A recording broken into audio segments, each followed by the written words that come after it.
Hello and welcome to another episode of the Endless Celts Podcast. It's Monday, the 10th of February, getting well and truly deep into the second half of the season now.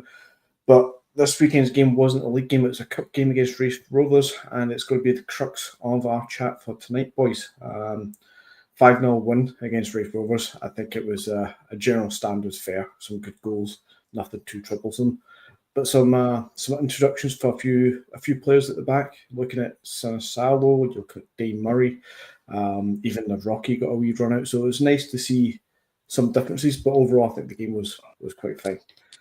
So that'll cover most of our chat today, boys. Later on, we'll have a wee touch on the Bayern Munich game and possible wee tangent. I know a couple of us might not have had our say on an exciting transfer window that wrapped up this time last week. So we might tip our toe on that one just a little bit, just to get air any grievances that me and Stephen may or may not have. But before we get deep into it, let's have a look at who's with me today. Stephen and Jed, how are you both doing? I'm all good, buddy. Had a good weekend. Had a wee celebration. With the family yesterday. It's my youngest daughter's second birthday today, so I had the kids over the weekend and we had a wee celebration, lunch, and she got presents and things like that. So had a great weekend. Nice time with the kids. As I said, it's her birthday today. She's turning a big 2. Time flies, but yeah, happy birthday. And yeah, I mean, looking forward to getting stuck into talking all things Celtic. People in the comments already. Obviously, there's cup games that you win routinely, and there's cup games you might get caught up in the spider's web and get knocked out by Queen's Park. But that might come up as well, just for a wee laugh, McKenty. But all in all, mate, I've had a good weekend. I'm looking forward to chatting all things Celtic. Excellent. And yourself, Jed, how was your weekend? Yeah, good. At the game, and then yesterday I never left the house at all. I was kind of watching a few sporting things on yesterday, and it was certainly a day for the underdogs, wasn't it? If somebody could look in the future and put a wee double on the two shock results yesterday, there would certainly be quids in. But yeah, looking forward to tonight, going over the game on Saturday.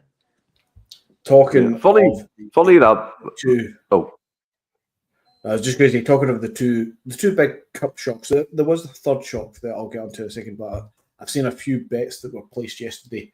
One is a bet that had a potential return of £15,708 at Plymouth, Queen's Park, and Tottenham all to win.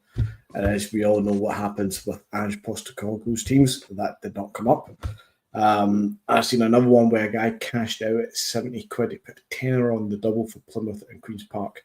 I think the return was meant to be $3,500 or so. He cashed out at 70 quid, which is chump change when you're looking at $3,500-4,000. I think, see with that Plymouth one as well, there was a few players in that featured in Scotland before. I think their goal scorer Ran Hardy played for Rangers in his youth days. Connor Hazard was a goalkeeper for us and played in Cottage. Yeah, he was playing. Partly by all accounts, he had a brilliant game. And a few other Scottish connections within that team. And like you said, I mean, people always kind of bet on what seems like the impossible. And what seems like the impossible. No idea what's happened there, Jed. But, technical difficulties with us always happens. But, as I was saying, he's back in here. But it's sometimes you take that chance, isn't it? And it'll come up. But then you get people who cash out too early because, usually them teams, like we spoke about, kind of off air, Jed, kind of buckle under the pressure and tire out towards the end. But Plymouth and Queen's Park seen it through, and there could have been a few rich people if they didn't cash out or if they didn't put certain other teams on the bet again. I think it kind of depends on your mentality. See, just now, well, this season as a whole, I'm doing a lot of small bets, a lot of £2, £2.50 bets on things that are like 2 or 3 team ACCAs that are close enough to evens, if not 2 to 1 at best. So I'm looking just to double my money or triple my money. So walk away with a £5 or £7, £8. And I'm looking at every day to build up a wee fortune every so often. I'll take it 50 quid or 100 quid. So that's my wee goal for this season. But I guess if you look at the one that the guy cashed out at 70 quid, could have had £3,500. perhaps his mentality was more, 70 quid, that's my night out. Let's no risk the rest of it, because, all right, you put a tenner in, that's easy game to lose, but 70 quid's a night out. So maybe that was enough for somebody to enjoy it. So each to their own and each to their wins, but just think of what could have had. I do want to make a point, and I wonder if this will get clipped at some point. It wasn't the only cup upsets yesterday for me. There was one other Scottish Cup upset. Can you think what it was, guys? Aberdeen winning. Aye. Aberdeen beating Dunfermline 3-0. That's an upset and a half, because, was there 14 games? Yeah. 14 games, but I think, like, with Aberdeen, obviously, they've had that cracking start to the season and they fell away, but what the board did in the January transfer window again was back their manager, with his signings, and he's under pressure now to get results. Maybe this will kickstart the second half of their campaign. But that Dunfermline team, I think they got bought over by German owners and things like that in the summertime there. So I think they've got ambitious plans to probably break into the top league in a couple of years' time, to see what they can do from there. But I mean, cup football, and I think someone said about the Birmingham game there that Tomoki Iwata had an absolute thunderbolt into the top bin in their game. It was unbelievable goal. He's been lighting it up. He's been maybe lighting it up's a bit of a stretch, but seemingly he's impressed quite a lot down there. I believe they have a few Scottish connections as well at Birmingham sitting there. Well, I know Iwata's Japanese, but obviously connected through Cosgrove's down there. Cosgrove. Cosgrove. Right. Anyway, without deviating onto world football too much, FYI, Barcelona flying. Let's get into the game that Celtic have played. Quickly rehash some of the key stats. 5-0. I think it was 72% possession in our favour. I don't think we had that many shots on target. I think it was about 12 or so. I'm really taking this off my memory here. I think it was only one or two that Raith Rovers had against us, which was probably to be expected. And as I said to you guys just before we went on air, I think the game, second half, kind of really came into a training exercise, more of a fitness thing to see ourselves through. And I think that's absolutely fine when you're winning these games 4-5-0, cup game, early round and all the rest of it. But just to get into the game itself, we had the Maeda hat-trick. I think everybody's absolutely over the moon for the lad. McCown gets his 6th goal for Celtic. Actually, his 9th for the season if you count his Dundee goals as well, which I think at this point in the season is a cracking return for a midfielder.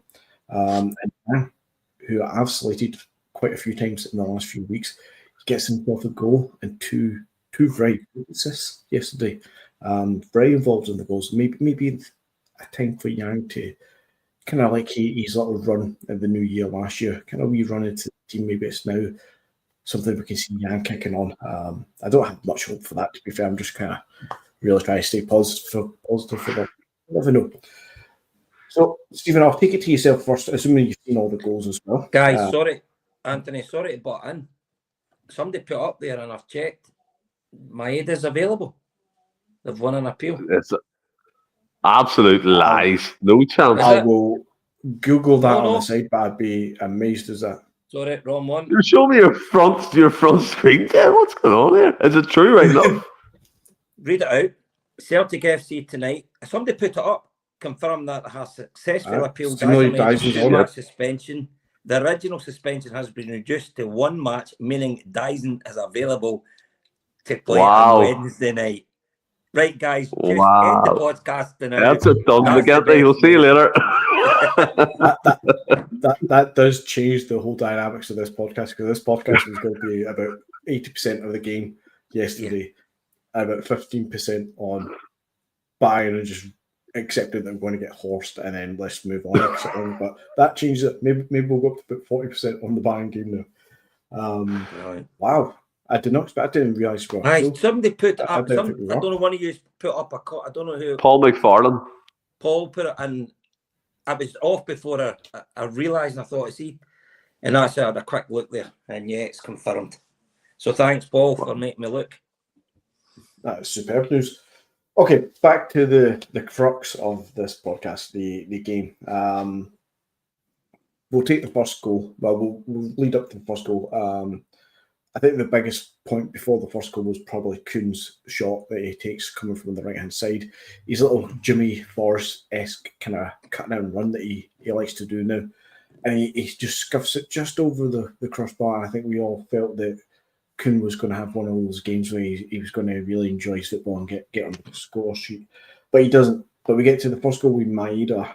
I think it's great technical work from both McCowan and Bernardo straight through the middle. They kind of remind me in a way of a kind of Tom Roderick, Matt O'Reilly, the technical footwork of the two of them. Little kind of easy turns and easy moves on the ball in the middle of the park under a lot of pressure. They play it between themselves and they get a wee 1-2 with Maeda and Bernardo, who gets through with Maeda and in the back of the net goes the goal. Stephen, yourself with the first goal, then how was it for you? How did you see it? I mean, first of all, like you mentioned at the start of the podcast, this match gave us an opportunity to see kind of Jeffrey Sloop and Sinisalo, Dane Murray kind of getting their first minutes, proper minutes under their belt, and starting the game for their full debuts. So it was good from that point of view. We'll come on to them shortly. But the first goal, I think it was a mixture of quality and persistence, because the ball goes into Maeda. It looks like he's lost it a bit, and then Bernardo follows in behind their defender who won the ball and kind of nicks it off him. Maeda finds himself in space because the defender's been pulled out of that space, and that one-touch finish into the bottom left corner was fantastic. And Maeda's kind of took this kind of killer instinct since Kyogo's left the building. Do you know what I mean? And I've seen and I've heard different podcasts and different outlets talking about maybe he was living in Kyogo's shadow. I don't necessarily believe that. I think they all respected each other and understood the qualities they brought to the team. But it feels like Maeda has had a new lease of life under Brendan Rodgers. And yes, we all know the kind of qualities that Rodgers has as a coach, and it's fantastic. But you can see it in players like Maeda. I mean, his composure has definitely improved tenfold. His first touch, as I said, the lead up to that goal did let him down, but Bernardo was following him with that press that Roger was talking about, and the ball eventually broke back to him. So that was good play in terms of defensively, and that kind of forward press to stop them from breaking leads to that goal scoring opportunity. And he's so cool, he's so cool. And I was at the game, the Kilmarnock game, with my brother Daniel, and we were watching the warm up because it was his first match, and we got in really early, and we watched all the players warm up, and they were doing the kind of shooting drill. And Maeda was so cold, even in that shooting drill, you're going, has he had this the whole time? He's been hiding it in his back pocket. I think it's over since the turn of the year, 43 starts and over 25 goals, I believe, and maybe up there double figures assists as well. The turn of last year, I mean, not the turn of this year, that'll be a very quick return. But he's just took this kind of this new lease of life on the Rodgers to a different level, and we can't underestimate what we have here, because Maeda as a package, yeah, he might not be 100% all the time, but seeing he's on it, he's very, very, very hard to stop, both defensively and in an attacking sense as well. And that news of Paul McFarland broke, and Paul McFarland jokes around a lot in this podcast, and especially in the comments, and I thought he was at the wind-up, so I didn't take it serious. So knowing that he's available against Bayern, and look, again, that's not being naive. Bayern are filled with world-class players all over the pitch, but knowing he's available gives us an even more hope than we did get into the game, and it's fantastic to have them options. And his first goal, I know I went on a rant there, a wee bit of a long-winded answer to you, McGinty, but unbelievable. I'm loving the way he's playing at the moment, and I just hope he carries that on into the next part of the season. No apologies needed. I just know that I'm not going to ask you another question for the rest of the podcast now. It was a cracking goal from Maeda, and I say cracking goal just because of the build-up. I love seeing that work from McCowan and Bernardo, and I think it's made even better to look at when you see the work that both, especially McCowan this season, they're putting into the game, and the technical approach that they have.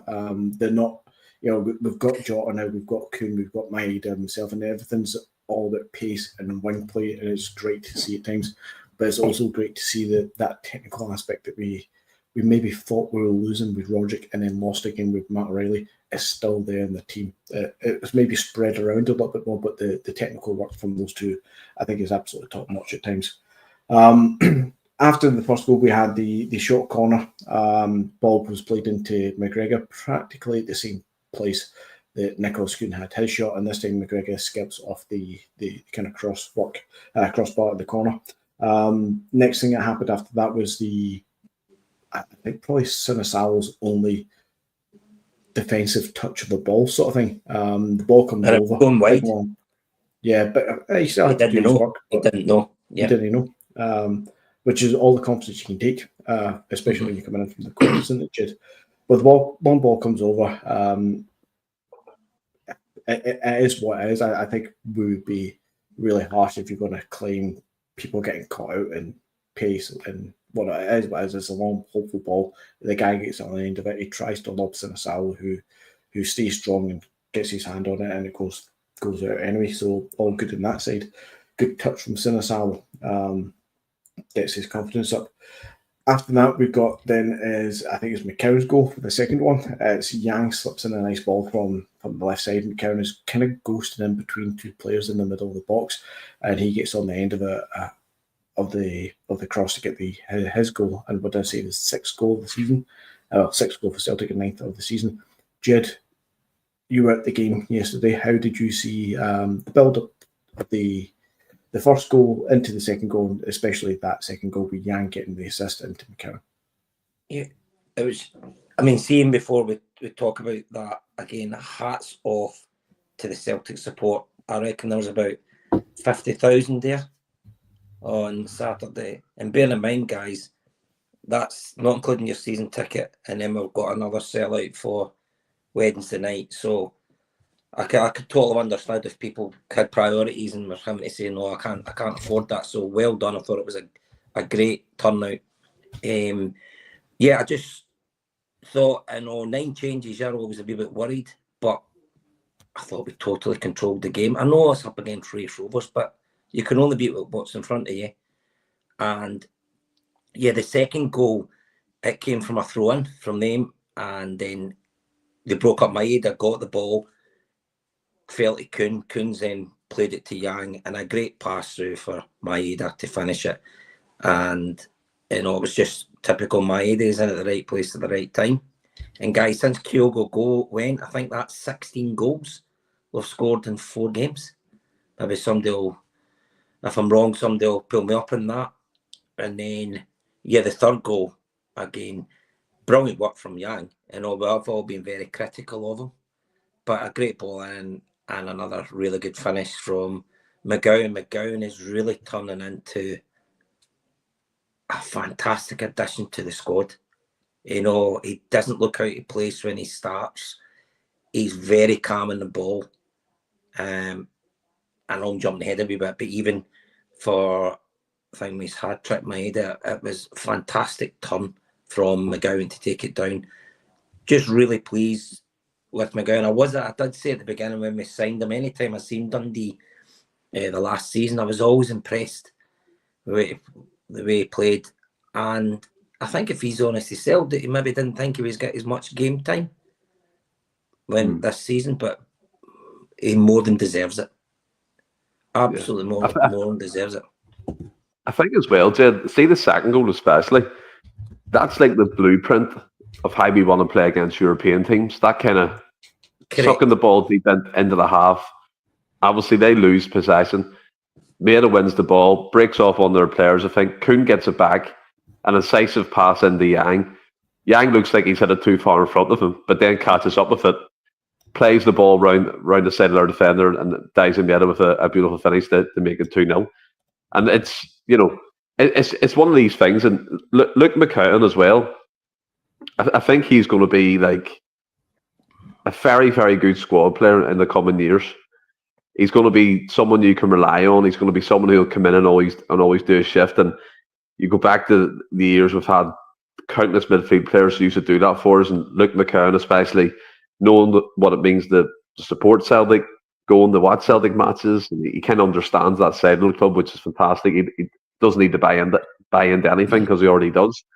And he knows his game time is going to be limited. He knows he's not going to get in all the time, but it's about, like McGinty said, taking them opportunities. And he's already in 6 goals, and I think he's equaled that in the assist. And the Yang pass form for the cross.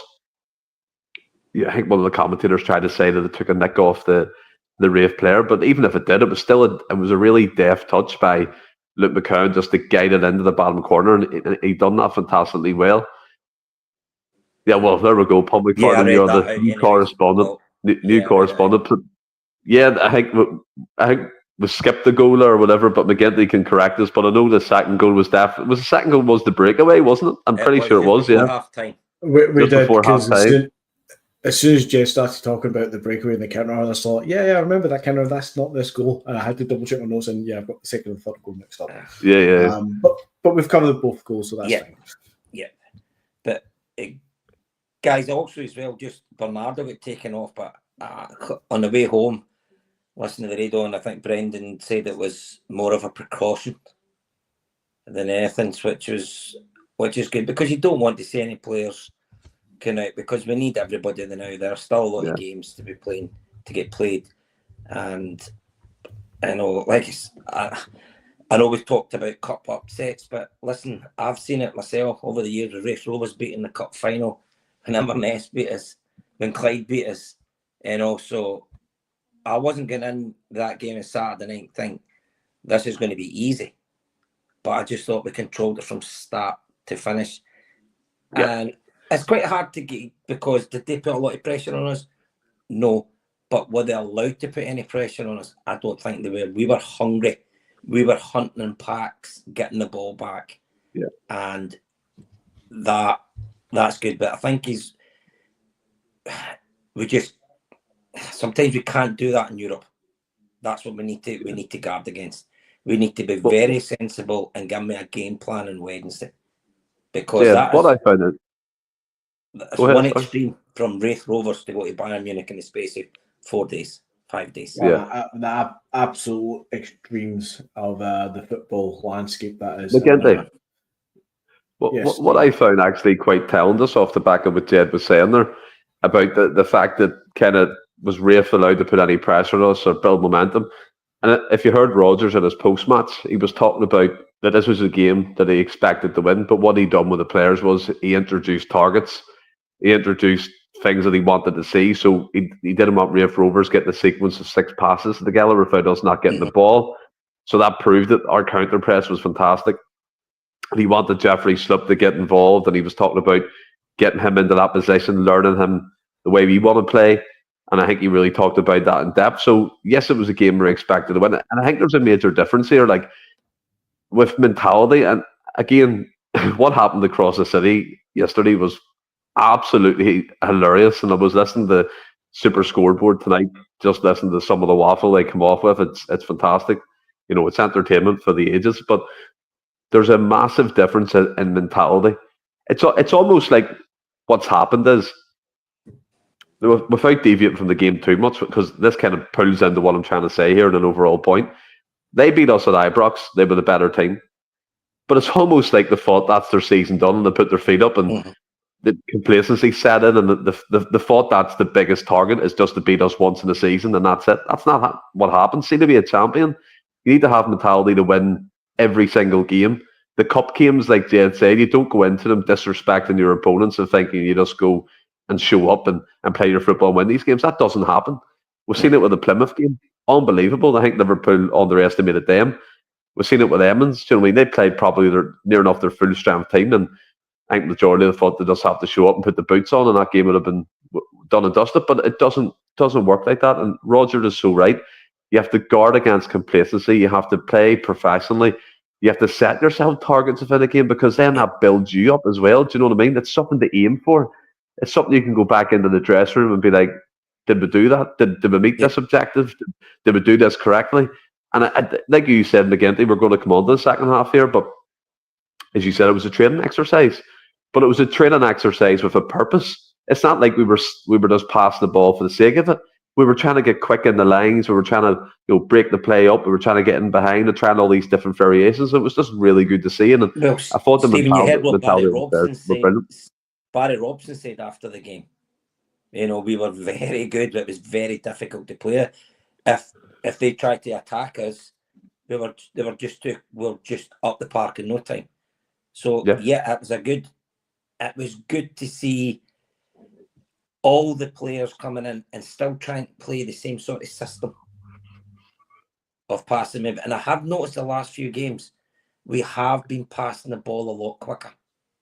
Mm-hmm. And that's all I've been wanting the last wee while. To move the ball quicker. I've said it on here a few times in the group chat. The guys have obviously laughed at me for stating the completely obvious, as much as it is that, throughout December and January, we're clearly game managing our way through things, and which is stating the obvious. I get that, but with the game the week ago, or 2 weeks ago, was it, after the windy season? We had the postponement and things just relaxed. I think from there, having that little bit of gap. I think I know after some of his trouble. But the having that little break, not playing 2 or 3 games within 7 or 8 games sort of thing, days, sorry. And having that little extended break there kind of broke it all down again. That it's maybe not as simple as just saying the guys had a wee rest and knew they're fit again so they can run faster and they can pass faster. It's maybe not as simple as that, because as Stephen's saying, we Roger's comments as well, that the little goals and the achievements that he tried to get the players to hit throughout the game, which is great to hear and great to know that we're, even throughout these games, we're trying little targets to try and to build up not only the confidence, but build up the rhythm of the game as well in the team. But then, as you said as well, Jez, the last couple of weeks, the ball's been played around a lot quicker. It's a lot more reminiscent to the start of the season, which we lost in December, and that was a criticism that we've all covered on this podcast and many other podcasts already. The criticism of how slow we were, lethargic we were in our passing. It was almost becoming against us to pass the ball around the back again. And Rodgers came in for criticisms for it, defended himself for it. He almost went to war against the fans about it, but miraculously, and I'm not saying it's a coincidence in any sort of conspiracy way, but as things have tied up into now February, as we all expected, it's now all coming back together again. The ball's getting played look more, at the goal. The training exercise are better, the goals are better. Look at the goal we scored against last midweek against Dundee. Down at our own corner flag with Jota, McGregor, Atati, and then it was Maida's chip. That all came from getting the ball, passing it round at the back, and then boom, going. That there is an example of when it works. Looks fantastic as well. But that second goal that I conveniently skipped over, it was the counter-attack. It was a press. Even Yang himself, flying down that left side. I don't think Yang has ran that fast in his entire life before. But he gets that ball through for Maida for his second goal. I imagine it's things like that, a lot of things that Rogers just tell Yang, right, this is going to be a good game for you. It's not going to be easy, but it's going to be a good game for a guy like Yang, that he can hit these little targets, these little achievements, and he's done it. Now, we talk about Yang, he's got a goal and 2 assists, but he's actually had a good play in another goal, which we'll come on to in a second. It's a great goal. So he's these little achievements and these little targets. Is it enough for him to step up and take it to the next level, which is, no offence and disrespect to Raith Rovers, but to SPFL Premier League opponents, let alone thinking about Bayern Munich, which he's not going to be at that level, and I don't want to see him in the game for his own sake. But it's interesting, it's good. It's positivity if nothing else. Anyway, back to the game. We'll try and wrap up the game as quick as we can, and what I'm going to do is just what I inadvertently did with the 2 goals is I'm just going to lump the last 2 goals together here for a wee chat. So Yang's goal is the one that I think most of us probably want to talk about a little bit, because we do want to credit Yang quite a lot, because he had a great game. Opponent level aside, he had a fantastic game. But another player who gets a lot of stick, I think, is Tony Ralston. And I think he does get stick because he does sometimes deserve it. But much like, and I know people are going to be listening to this in the background somewhere, going to be raging at me for mentioning the name, but much like Greg Taylor, Tony Ralston isn't good enough Ross be is the just first sparking his choice. coffee and watching it. Yes, but he's not good enough to be Celtic's number one European quality level. If you want to be playing UEFA Champions League level, Greg Taylor and Anthony Ralston can't be your fullbacks. They can most certainly be our good squad rotation fullbacks, and they can most definitely the head and shoulders above Raith Rovers, both of them. Tony Ralston is above Raith Rovers level, but I wouldn't want to see Tony Ralston in a cup final too often if I can help it, and definitely not in Europe. And it's similar with Greg Taylor. Greg Taylor's better than Tony Ralston, but in that kind of conversation, we can do better. Anyway, I'm diverging. That ball from Tony Ralston was sensational to find Yang at the back post, and the way that Yang takes that shot on the half volley, one touch sort of thing, that's a player riding on confidence within that game. He is on top of his moment, and I think that's something that Yang can build on and work for. And I keep going back to this a few times now in the last few months. So you go back to the red card that Yang had against Hearts for 2 or 3 games leading up to that.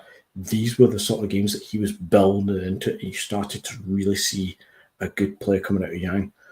This is one of those games, I think, if he can build on it again without anything getting in his way, maybe we see a Yang being able to offer something to the club a bit more than what he has so far.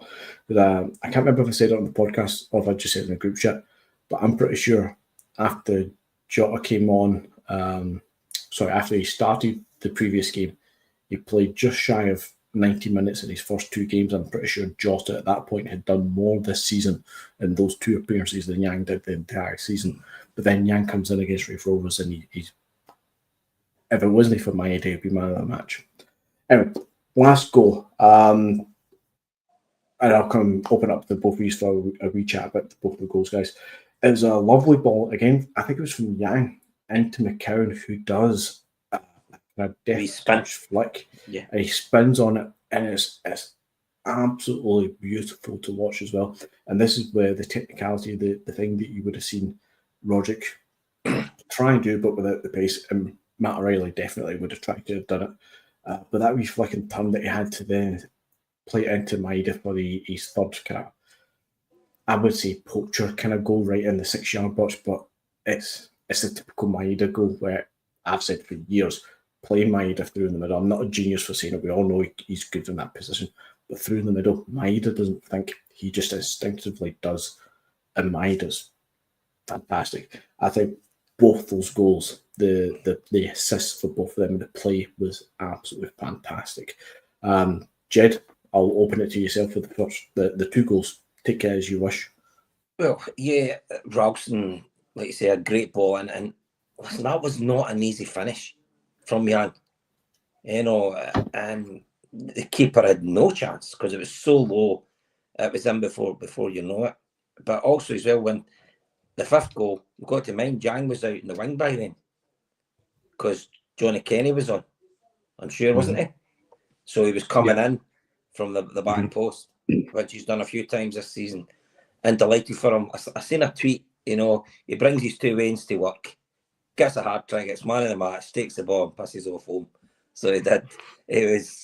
Maeda's just been brilliant. And I think as well, it's I've mentioned here before, it's the Japanese players, how humble they are. I think it's the Japanese people in general. You look when they all leave, they bow before they come on the ground, the pitch, they bow when they go off. It is all about respect and everything like that. And yeah, we'll slag him about some of his crossing at times. But guys, we have been very, very fortunate and lucky to have a player like Maeda, because when he does go, he has been fantastic. He has brought so many good memories to us, the fans. And I think it was 1.4 million we paid for him. Absolutely fantastic. And we all say as well, when we're picking our strongest 11, Maeda's on the sheet. Maeda's on the team. He's starting. And I think it's great news that our top reporter there, Paul, broke earlier, about Maeda playing and being able to play in Wednesday. Because I don't know if you've seen Alistair Johnston's interview and they were talking. No, he was talking about Maeda, how it's a big miss for us because of what he does. And he says, look, I see it firsthand in training when I'm up against him, running at me. And he says it's no easy. So I think it's, just really pleased with the result the other day. And is it too early to talk about trebles yet, boys? I'll talk about quadruples. See, for me, I mean, the thing with Yang as well, like, people forget he's only 21. He's by no means near his peak. He's by no means the finished article. But what we know, we spoke about already on the podcast, is Rodgers will improve players.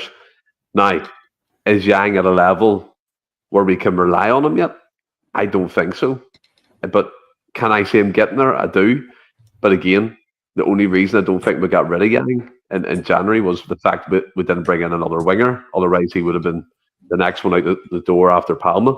But performances like that might change Rodgers' mind, and he might see a player in there that he likes, because that first time finish, and by the way, great assist from Ralston. I thought he played well too in the game.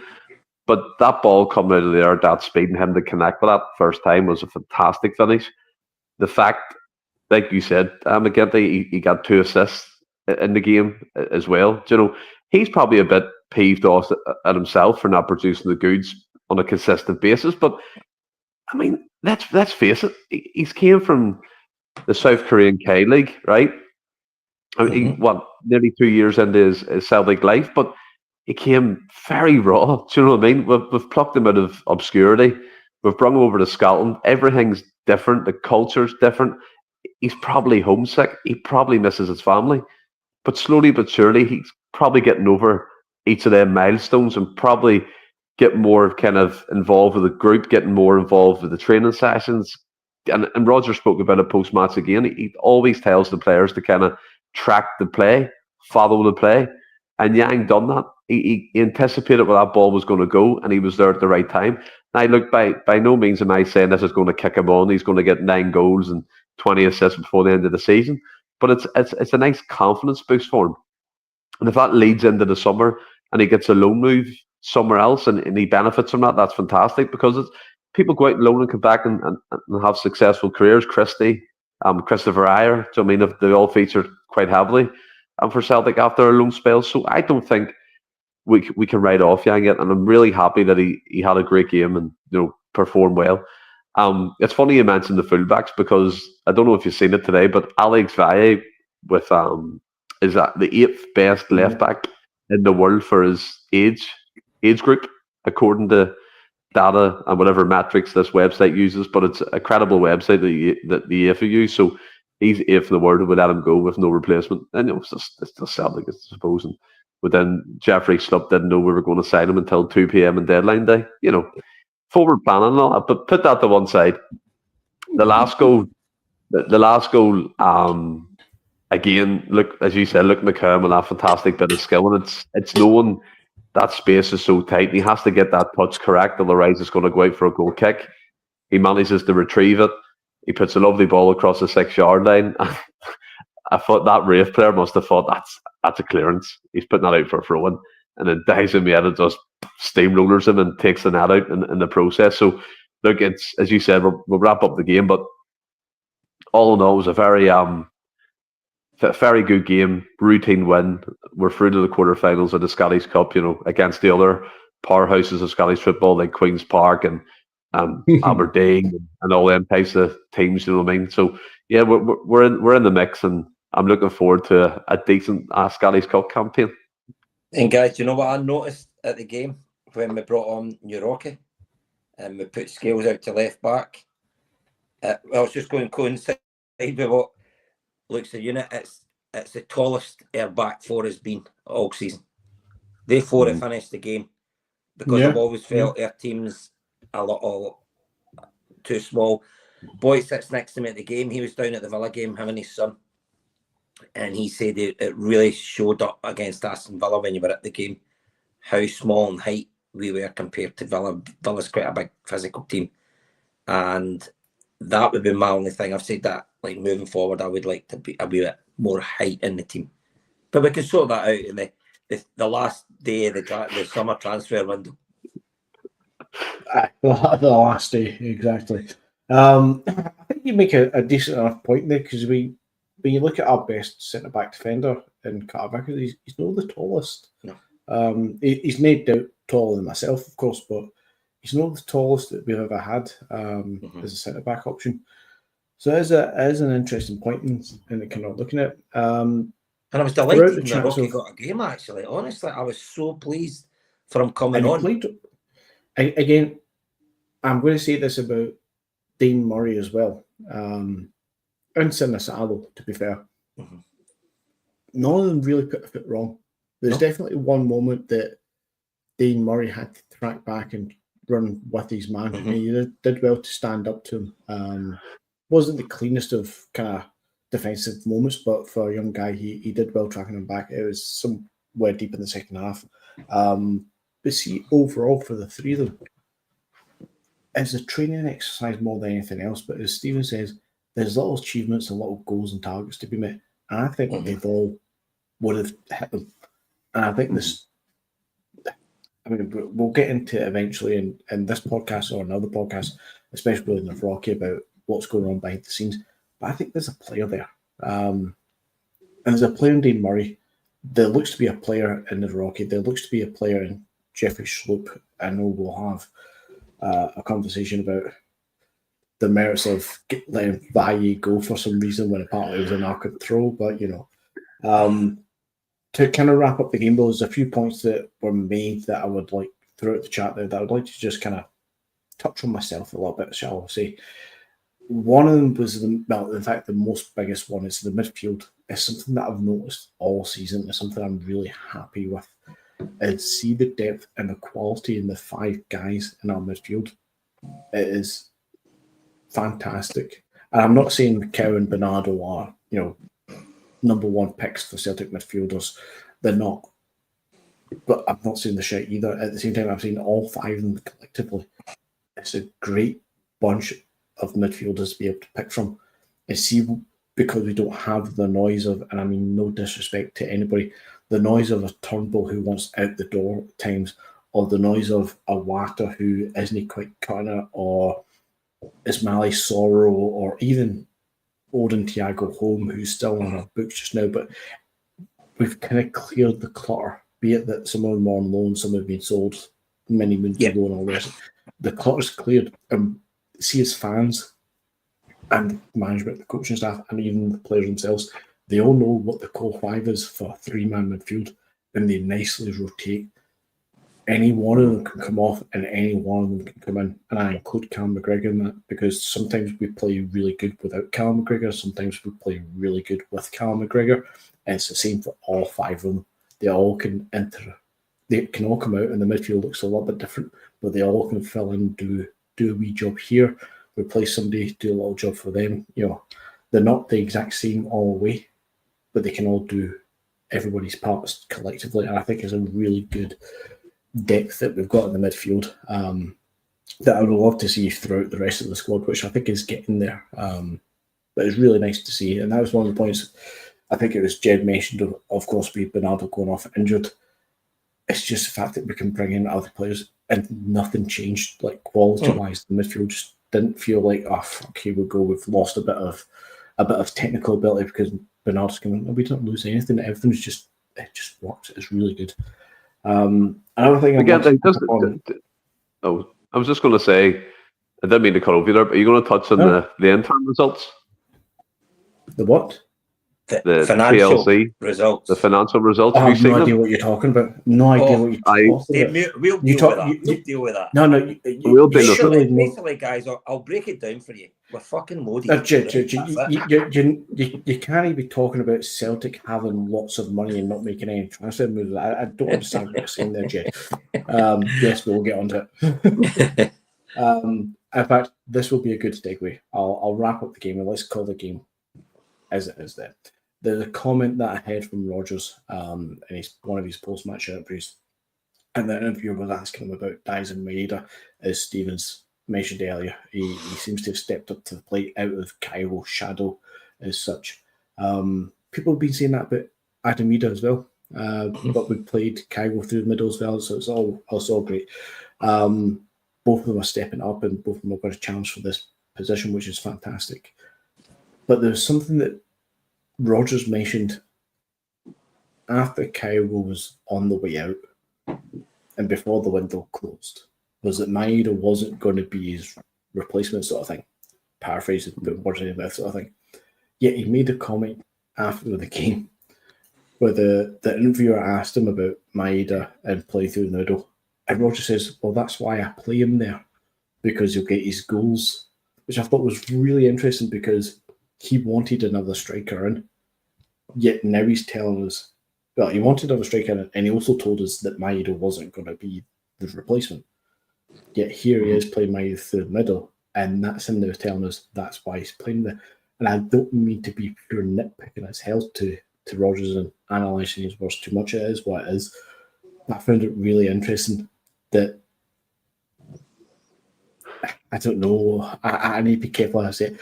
He's not resting a little bit on Harry Kane. Stephen, I'll let you grab onto this. Go on.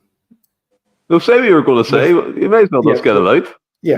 Don't be getting it out on camera. Do that later, but get out what you're saying. But so do you think Rodgers is towing the party line? Oh, is he a little bit? I don't want to put those words into his mouth, Jed, but is he a little bit, or is he?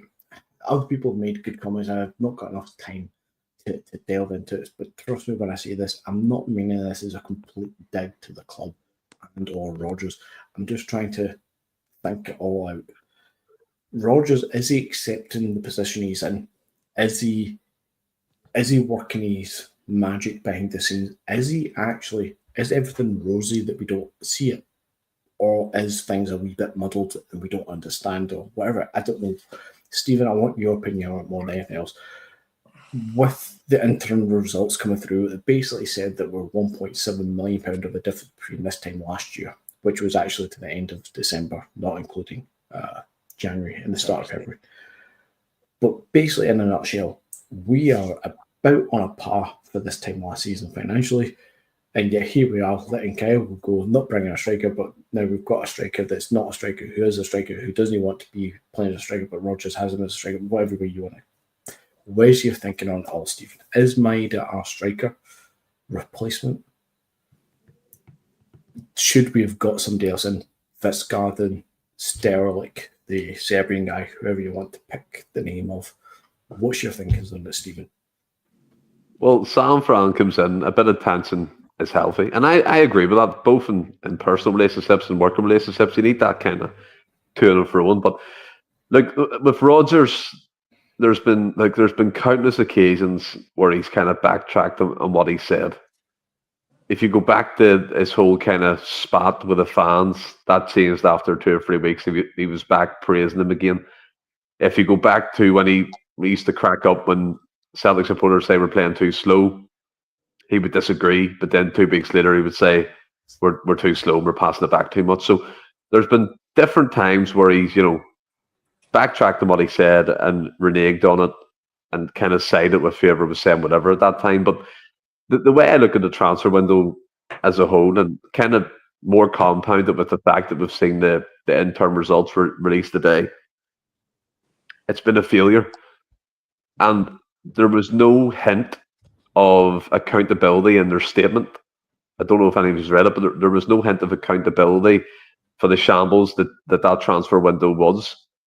Another thing that was crazy, and look, I'm against kind of scripted press conferences, but the fact that whoever's in charge of Celtic's media team let Jeffrey slip tell the world that we contacted them at 2 p.m. on deadline day was another PR shambles.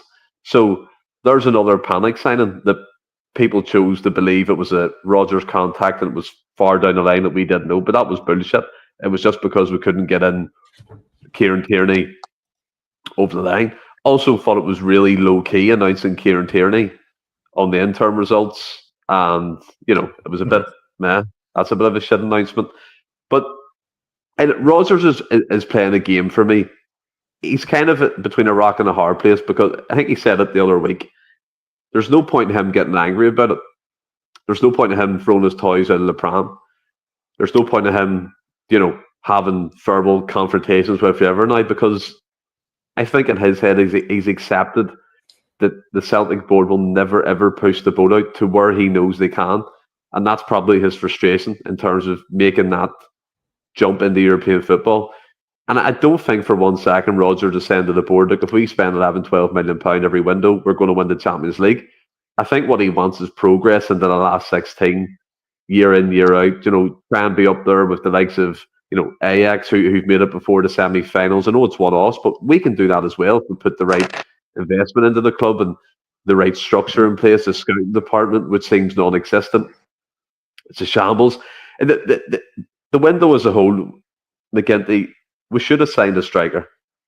There's no question in my mind we should have signed a striker.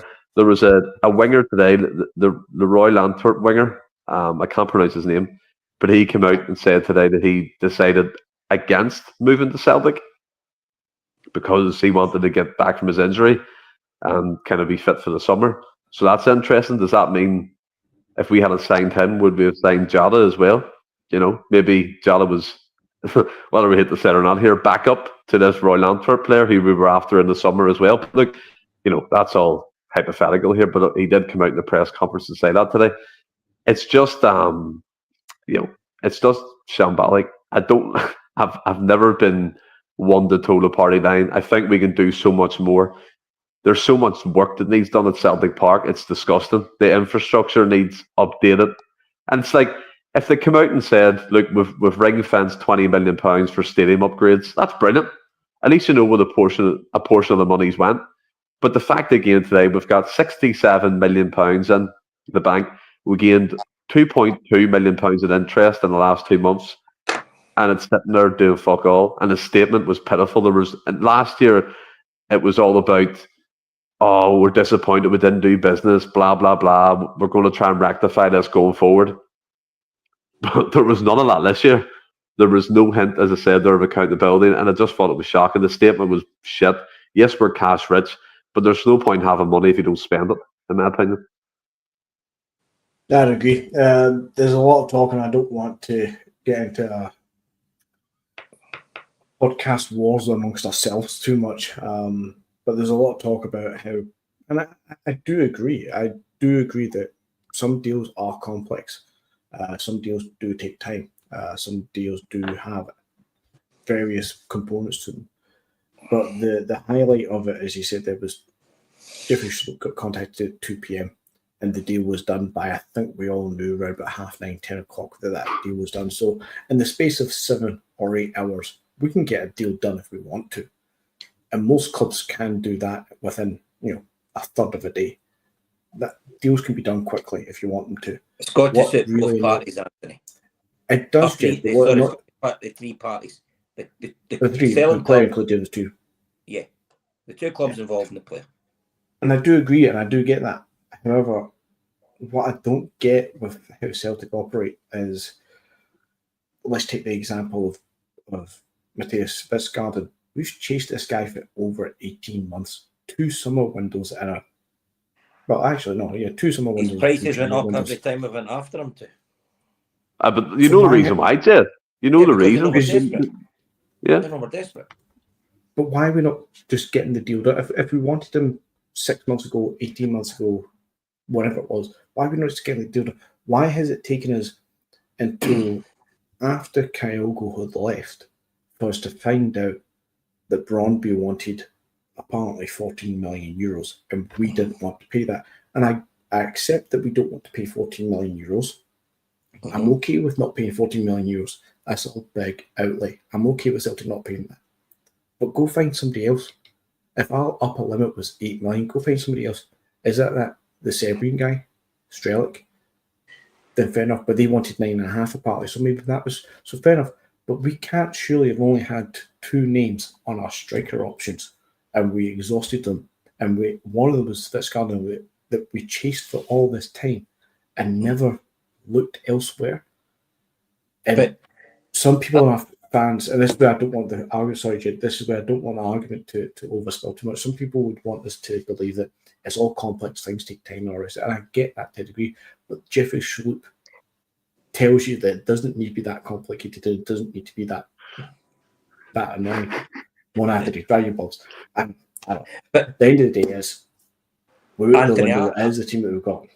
I said here on numerous occasions that I personally, and I asked for people's opinion on it, I personally thought there was no panic to get a Kyogo replacement because we had Ida there and we have Maeda there who can go into that role as being the striker. So that was a wee safety net for the club if we didn't get the striker that Brendan Rodgers wanted. That's what I thought would happen there. Look, I was raging we didn't get a striker in. Absolutely raging. Now, we smashed our transfer record twice in the summer with Ida and with Engels. Guys, we're going to smash them. Jed decides. I watch these money. But look, I think we're going to smash a transfer record this summer. We're going to have to. Just the way football's going. We're going to have to push the boat out.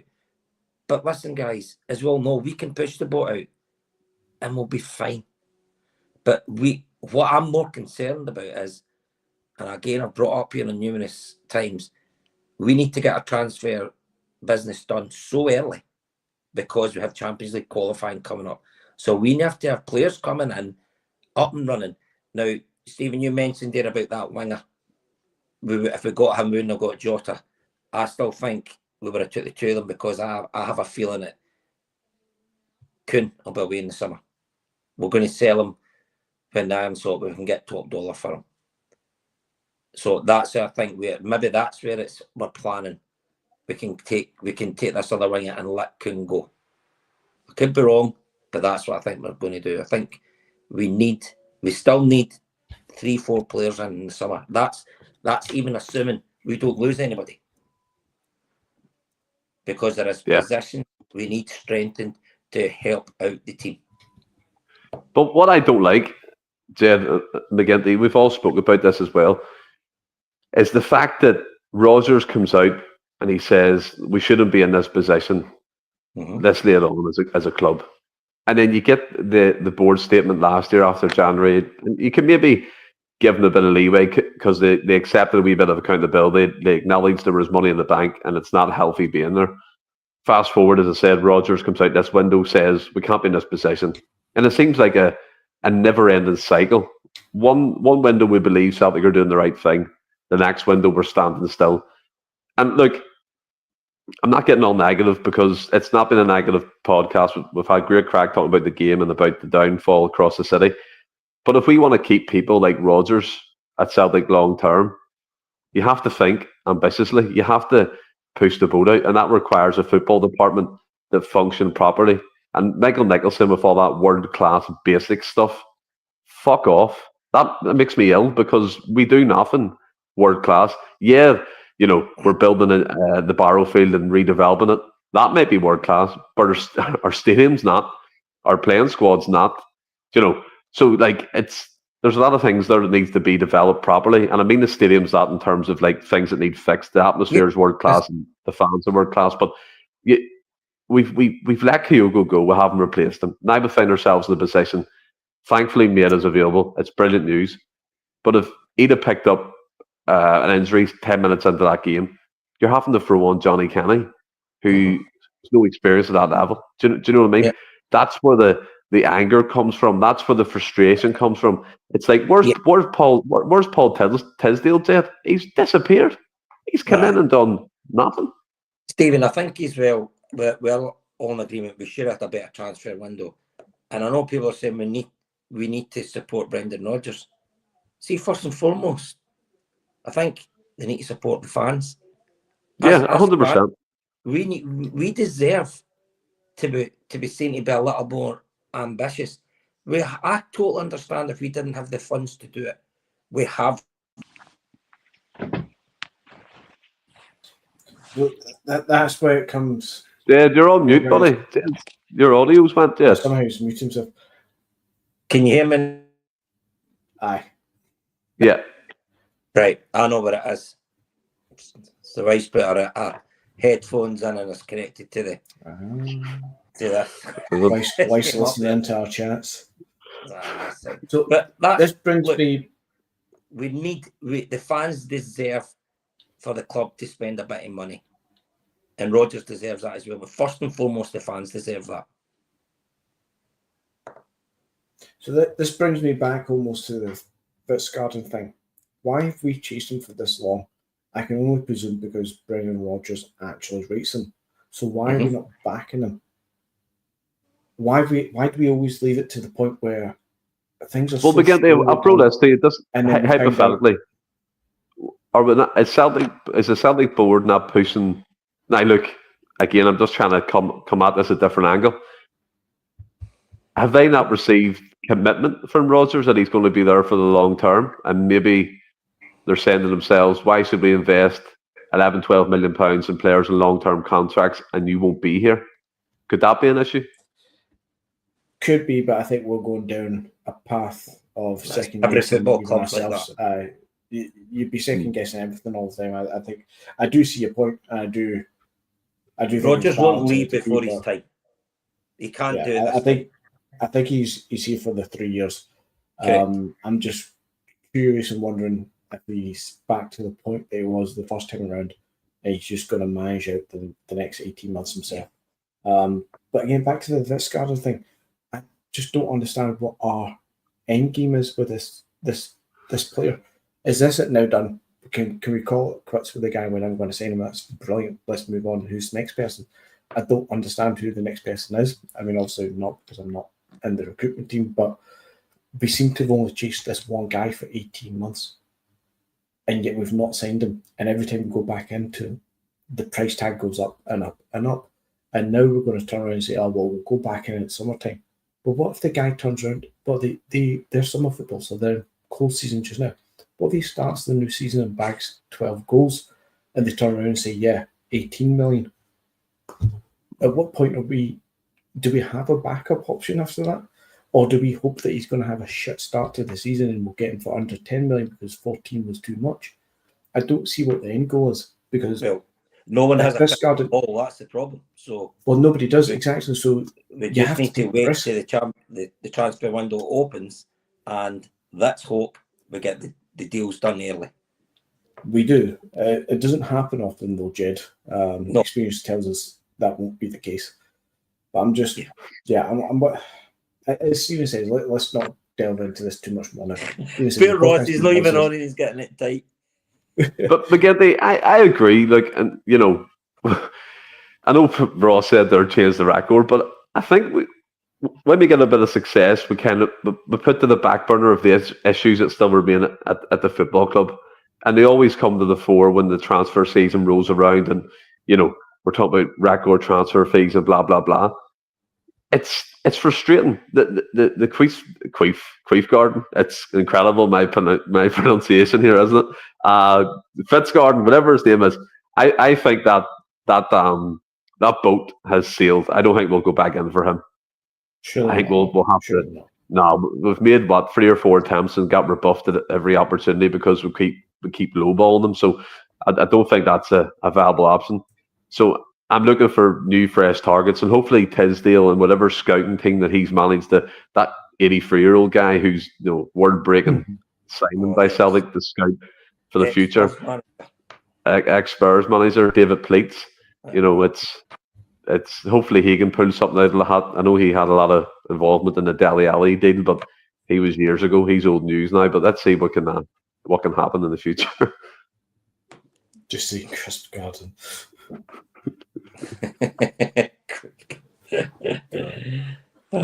So Ross is absolutely hating me just now. I know he is. We're bringing this conversation up. Crisp garden. We all have the same end goal at the end of the day. I know Jed's not on this exact same path as me and Stephen here, but he's been a gentleman about it. It's funny because Jed was last week. Jed was fucking raging. He was fuming. No, listen, like I say, once I've time to think, I'm still raging, but I've calmed down a bit. My concern is going into the Championship qualifiers this summer. That's why I wanted the players in just now. That's why I said we should maybe a loan with an option to buy, so they know what that's what the angle I was coming from. So that then brings me back to the value, and this is the last thing that I'll bring up on the transfer window. And the value thing, Stephen, what the hell happened there? Because we were under the illusion that Barcelona were happy enough with Vai's game time, and that if Vai wasn't to be at Celtic, it was on Celtic's terms. And the narrative given out, not directly, but generally the narrative that was being spun, was that if Celtic got Tierney in this window, we would let Vai go, and Barcelona had already lined up Como, with the whole Cesc Fabregas being the manager thing, as the next destination for him. Why did we let that player go? As you said, what is he, the 8th best player in his age group as left backs, whatever it is. Sometimes these stats look amazing, sometimes they could be made up nonsense that doesn't really say much. But I think Vai's got a wee bit something about him for a young guy. Why would we not keep him? I know Barcelona have hopes that he probably will play for them, but the same way that Marc Rosas probably had hopes of that as well, probably not going to happen to that level. Why would we not, if we're forward planning, keep Vai in and look to extend his loan deal next season, or sign him permanently with some sort of Marc Rosas deal where Barcelona could buy him back within 2 years for X amount of money if they wanted?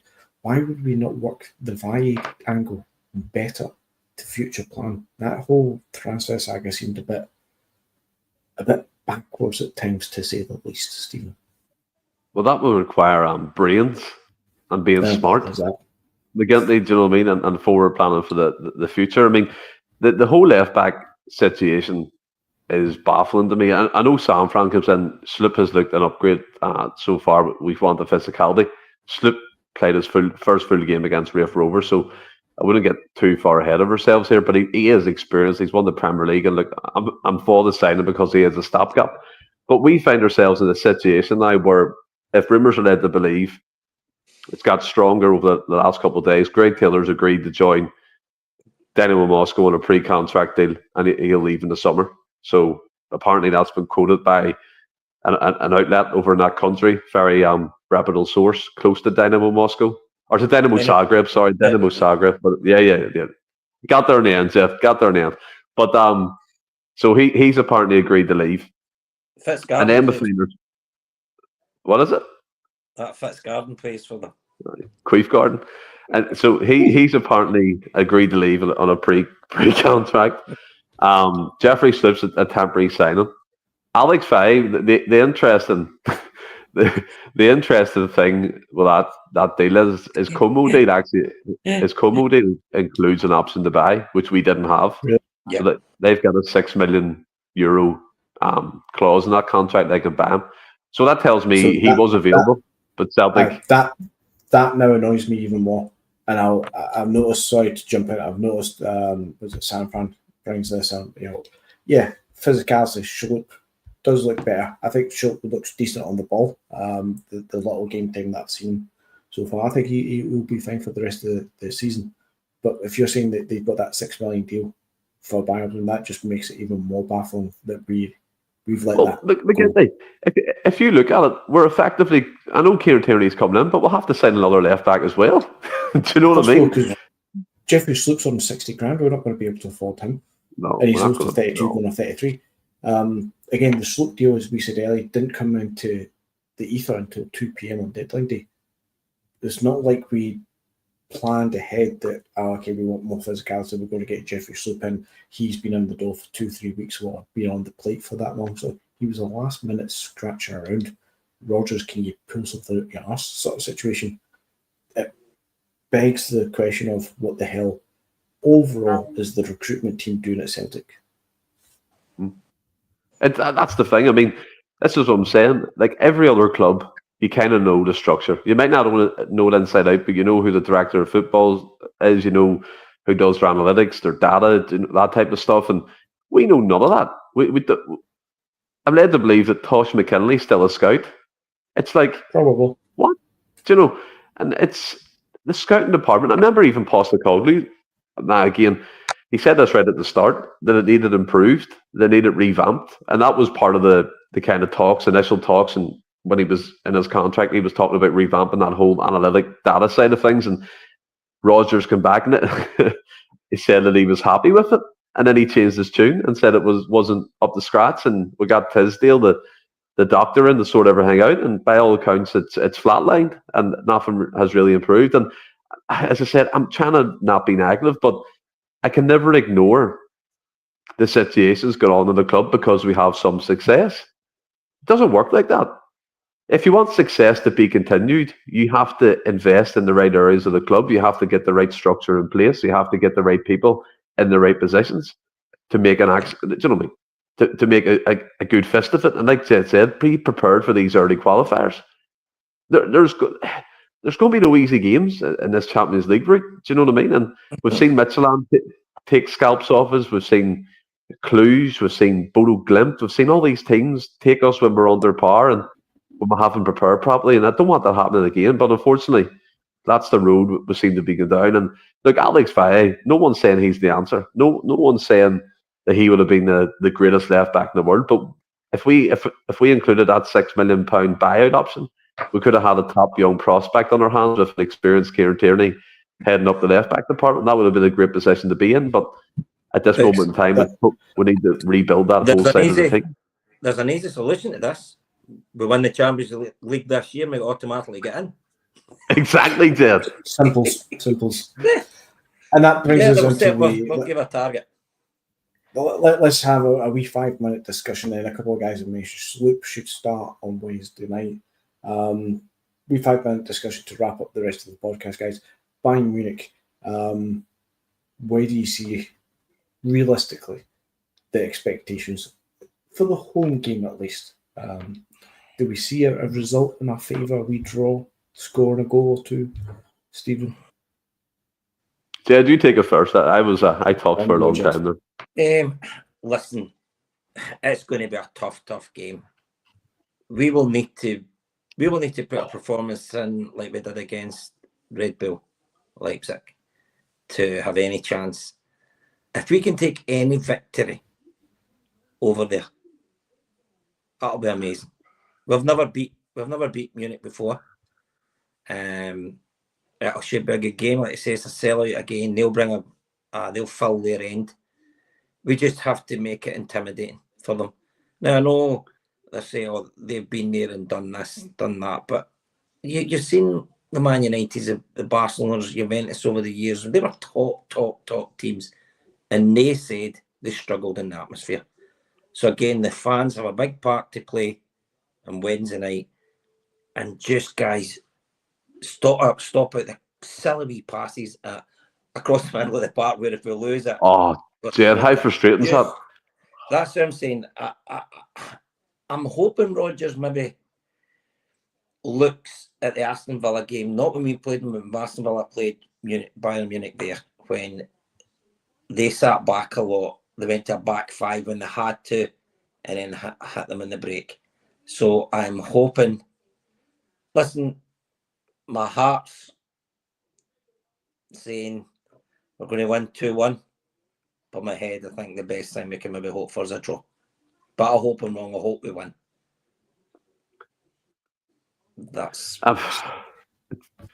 I mean, look, out of Bayern Munich or Real Madrid, I wanted Bayern Munich, right? Correct. But yes. that's not saying, I mean, one fixture, I think Real Madrid with Mbappe and Vinicius Jr., Rodrigo, all these types of players would have absolutely tore us a new one, so to speak. But the Bayern game, was it 2018 we played them? And we got beat 2-1. Cal McGregor scored, didn't he? Yeah. We played a really good game that night, and it was fantastic. And unfortunately, we just kind of failed the final hurdle. I don't know what they expect. I've been kind of to and fro in my mind, and I'm trying to make myself comfortable with the thought we're going to get hammered. And that's being honest. I'm trying to prepare myself for that again, prepare for a Dortmund. And that's not saying we can't pull off a shock victory or get a result. I'm just in my own mind to prepare for the worst possible outcome.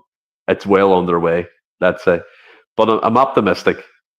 You know, if, as Jed said, we cut out the silly stuff. I mean, the first 10 minutes in a European game is crucial, and we always seem to concede. Always.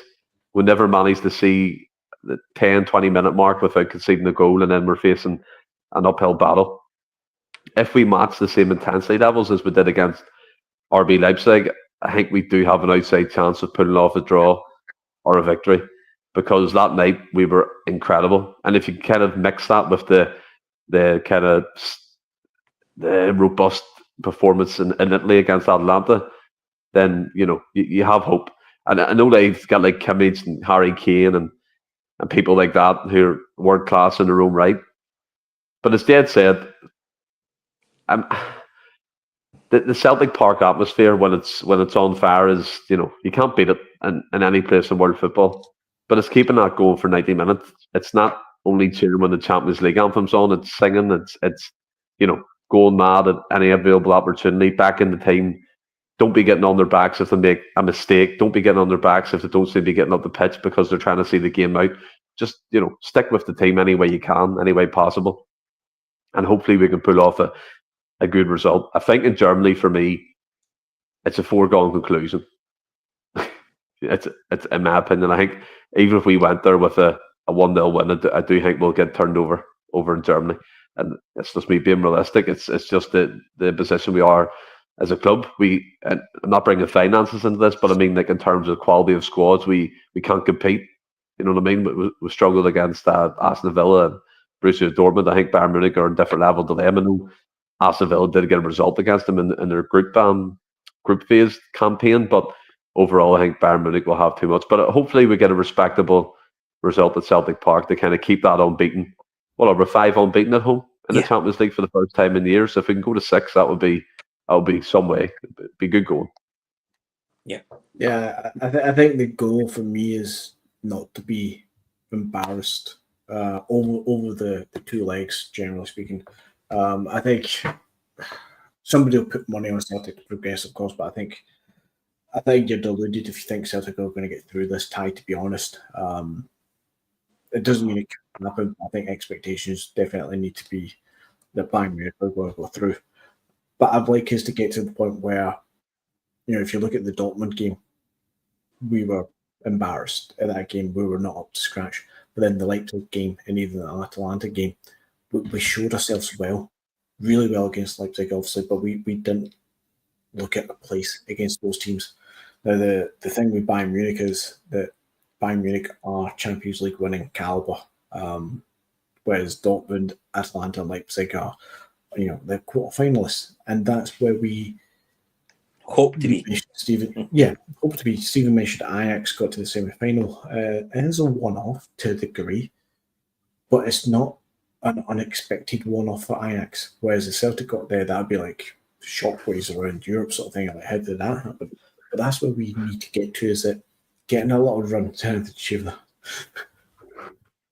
us to get a lot of run shouldn't be a shock for us to do it. But every so often it should be nice. So when it comes to a Bayern Munich game, it is what it's going to be. But I'd like us not to embarrass ourselves and build on it. Take it as a building exercise for next season, because we're going to come up against this caliber of team a few times again next season. Yeah. And I want to be able to go into those games not believing that we're going to beat Bayern Munich, but at least going in and believing we've got a chance to do something. Whereas just now I'm going into a Bayern Munich game thinking, just don't get embarrassed. That's my goal at this point. So, Anthony and Stephen, what would your team be? I mean, for me, I would go Schmeichel, AJ, Carter Vickers, Trusty. I think they were took out of the weekend's game for a reason. I'll bring back Greg Taylor into the team. I'll go McGregor, Engels, Atate. Up top, I would go Kuhn, Ida, and Dyson Maeda.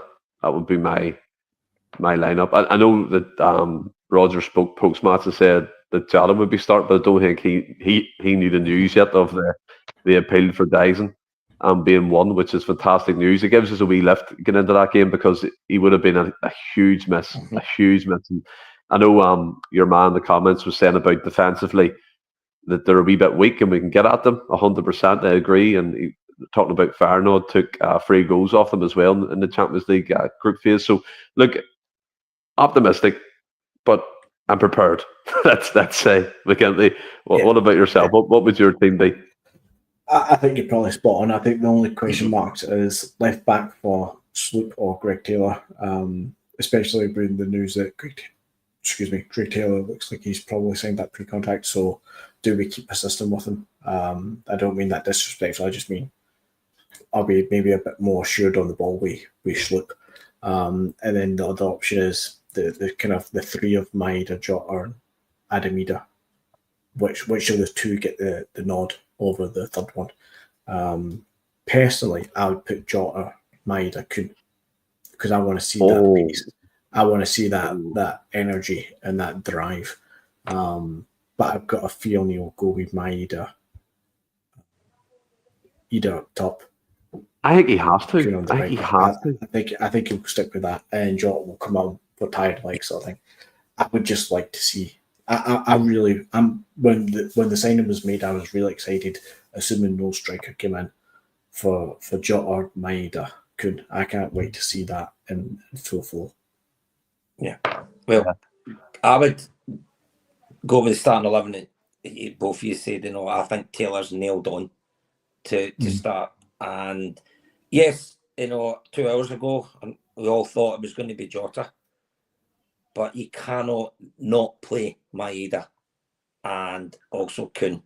Jota still, he's getting marked, he's getting fitter, but at least we know we've got quality to bring on.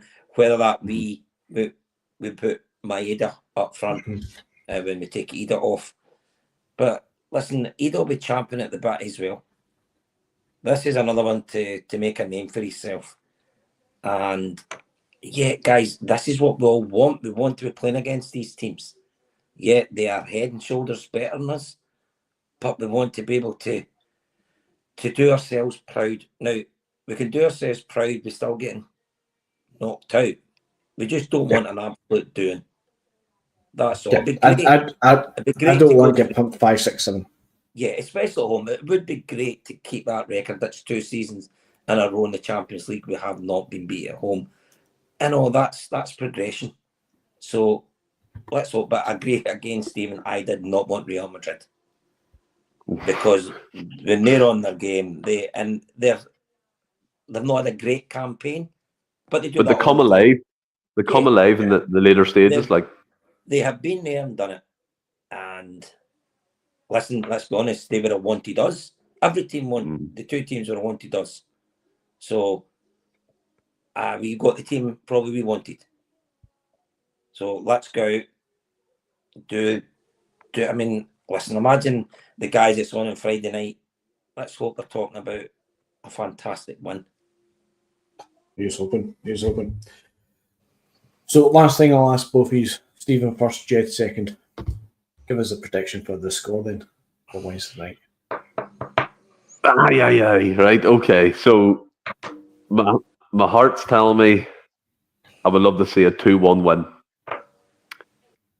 My head's telling me I'm going to see Bayern Munich win 3 or 4-1. So that's my 2 predictions. Yeah, I'm going for a 2-1 win, and I'll leave it at that. If the other thing happens, I'll not be talking to anybody. So, what about you, McGinley? One step further than Stephen. I'm going to go for 3-2 win. I think it's going to be. I think at some point deep into the 88th minute, it's going to be 2 each, and we're going to be holding on for dear life, and suddenly we'll get that 3rd goal. And I don't know if I could cope with that. I mean, it'd be amazing. That's all my heart. It's not my head. I'll need to take my heart medication. I'll need to take a double dose on Wednesday before I go to that game. So, listen, it's great. I've actually got Wednesday, Thursday off as well.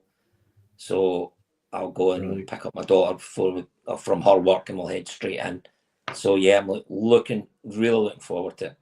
I'm skinned in the last few games. I've just skinned me, but this is what it is when you're supporting a team. You want to be successful, and be successful. It's going to cost you money and tickets. That's the thing. Of course it is, but it's all worth it. It's all worth it at the end of the day. Mm-hmm. Right, guys, that's been a good solid hour and 25 minutes on a Monday night, which is 25 minutes more than what we usually do. Between me, Franny, Jed, and the other Anthony, we're all having palpitations at how long this is And going Anthony, on for. we are not continuing this in the WhatsApp at night. Your negativity. I'm going to bed. I'm going to bed. I'm going to read my book and I'm going to bed. Guys, have you enjoyed it tonight? Brilliant. Loved it. Yeah. Like I say, I just hope the show's even better on Friday, who's ever on it. Excellent. Likewise, hopefully we got a good chat to have on Friday night. Guys in the chat, I've seen all your messages. I'm useless at bringing them up at times, but thanks very much for being here. If you've not already liked, subscribed, share on Twitter, X, and all the social medias, please do. Until Friday, hail, lads. Hail.